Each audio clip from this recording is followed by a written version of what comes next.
Comment venir à bout de ses projets, comment garder la motivation sur le long terme, ou même au nouvel an, comment tenir ses résolutions grâce à la persévérance. Salut, c'est Pierre-François de Stratévie, la chaîne qui t'aide à persévérer dans la réalisation de tes rêves. Alors la persévérance, c'est quoi? C'est continuer malgré les difficultés qu'on rencontre sur le chemin. Et aujourd'hui, je te présente 4 conseils pour justement avoir cette persévérance. Numéro 1, c'est probablement la base. S'il n'y avait qu'un seul à retenir, ce serait celui-là. C'est d'avoir une vision claire et forte. Je vais vous poser une question. Est-ce que vous avez envie d'arrêter de fumer ?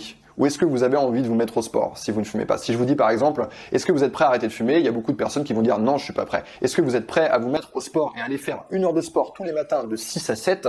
Il y a beaucoup de personnes qui vont répondre ah non, j'aurais pas la motivation nécessaire, j'ai pas envie de faire ça. Eh bien, on va voir qu'en rajoutant une raison, tout simplement, on va se créer une envie. Si je vous dis par exemple, est-ce que vous êtes prêt à arrêter de fumer? Non. Est-ce que vous êtes prêt à arrêter de fumer si je vous donne 1 million d'euros?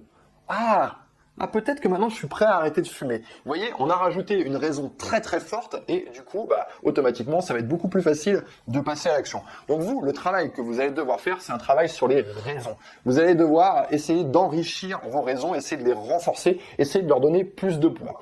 Bien souvent, quand je travaille avec mes clients qui veulent, par exemple, monter leur société, ils ont envie de se lancer dans l'entrepreneuriat, ils arrivent avec une envie. Et moi, la première chose que je fais, c'est que je leur pose la question pourquoi tu as envie de faire ça? Et ça, c'est la question que je vous invite à vous poser, qui va vous servir à travailler sur les raisons.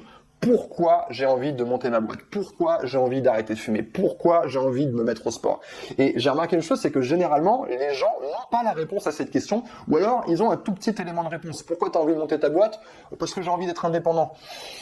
Est-ce que ça va suffire? Parce que pour moi, ça m'a pas l'air d'être une raison suffisante pour s'investir énormément. Donc il va falloir trouver d'autres choses. Donc je vous invite à vous poser cette question de pourquoi. Pourquoi est-ce que je veux réaliser cet objectif? Et vous devez trouver, comme j'ai dit, plusieurs raisons. Une seule raison ne va pas suffire à vous amener à travailler sur un temps long. Vous avez envie de monter votre boîte, pourquoi? Parce que j'ai envie d'être plus indépendant. Ouais, c'est une seule raison, mais ça va pas être suffisant pour vous faire travailler comme un acharné. Donc on a envie de trouver beaucoup de raisons et ça va nous donner justement, on va venir renforcer ça. Ça va être beaucoup plus facile. Plus vous allez avoir de raisons, plus ça va être facile de passer à l'action. Vous avez vraiment envie de grossir ce truc et d'essayer d'agglomérer sur votre raison principale. On part toujours d'une raison, mais vous allez essayer d'agglomérer beaucoup de choses.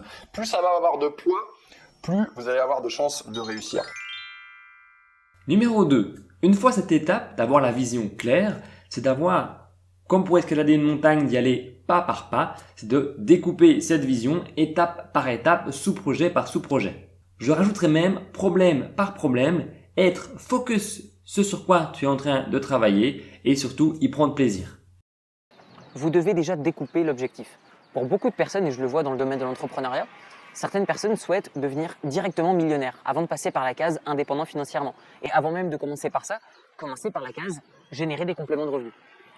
Donc je pense que beaucoup de personnes devraient et gagneraient à prendre un gros objectif qu'elles ont déjà et à le découper dans un espace de temps qui est logique, qui est réalisable. Par exemple, si vous souhaitez devenir indépendant financièrement d'ici ces 3 prochains mois, c'est tout à fait possible. Mais dans ce cas-là, dites-vous, ok, au mois numéro 1, je dois réussir à, par exemple, gagner un complément de revenu.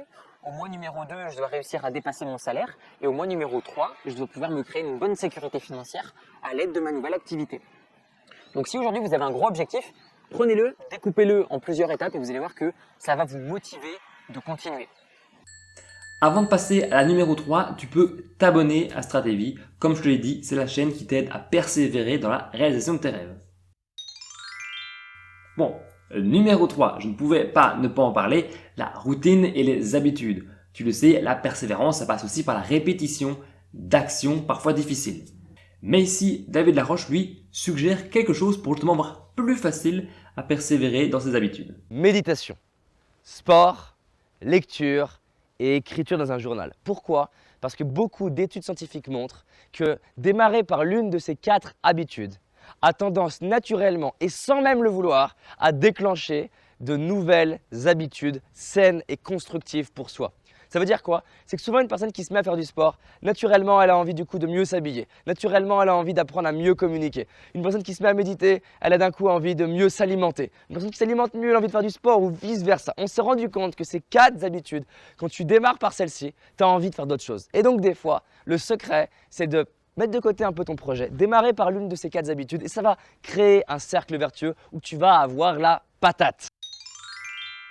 Numéro 4, petit exercice si justement tu n'arrives pas à passer à l'action, c'est de se demander plus tard, est-ce que j'ai envie d'en être au même point qu'actuellement? Le temps passe vite. Moi, c'est ce que j'appelle l'effet retour du temps. L'effet retour, pourquoi? Parce qu'en fait, quand on regarde vers l'avant, on se dit, ok, 5 ans, waouh, c'est long, 5 ans. Si on s'imagine, voilà, on est en 2017, se dire, ok, en 2022, dans 5 ans, ça semble long. Mais quand on utilise cet effet retour, c'est-à-dire qu'on se retourne dans le passé, on se dit, ok, où est-ce que j'en étais il y a 5 ans? Il y a 5 ans, on était en 2012. Et là, on se dit, wow, c'est pas si long que ça finalement. Alors peut-être que si aujourd'hui vous avez 15 ans, 16 ans, 5 ans, ça vous paraît long, alors essayez avec 2 ans. Mais les gens qui ont 25 ans, les gens qui ont 30 ans, se disent, ok, 5 ans, wow, 5 ans, c'est fou à quel point ça passe vite. Et les gens qui ont 40 ans, les gens qui ont 50 ans se disent, ok, 10 ans, wow, 10 ans c'était hier. Donc vraiment, utilisez cet effet retour du temps et dites-vous que le temps va passer de toute façon. Le temps va passer.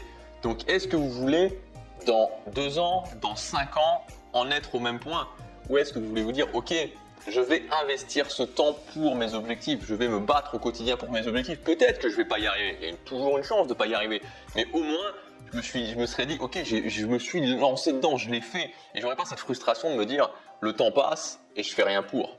En résumé, pour avoir de la persévérance, 1. Avoir une vision forte et claire avec un maximum de raisons fortes pour te pousser à passer à l'action. Numéro 2. Une fois que cette vision, la découper étape par étape. Numéro 3. Mettre en place des habitudes, des routines, voire même mettre des habitudes en place qui vont enclencher des habitudes positives pour te pousser à l'action. Et numéro 4, petit exercice, se projeter dans l'avenir et se demander est-ce que je veux encore en être à ce point-là dans 5 ans, 10 ans, sinon agir maintenant. J'ajouterais aussi que la persévérance, c'est un muscle, donc c'est en persévérant davantage qu'on devient de plus en plus persévérant et que aussi ça peut aider. Regarder du contenu positif, des vidéos d'inspiration et de motivation, ça peut aider à rester persévérant. Donc n'hésite pas à t'abonner sur Stratévie. En attendant, si tu veux faire des 365 prochains jours la meilleure année de ta vie, tu peux me laisser ton mail en description, je t'accompagne et on avance ensemble vers la réalisation de nos rêves respectifs. D'ici là, moi je te dis à la prochaine vidéo, salut!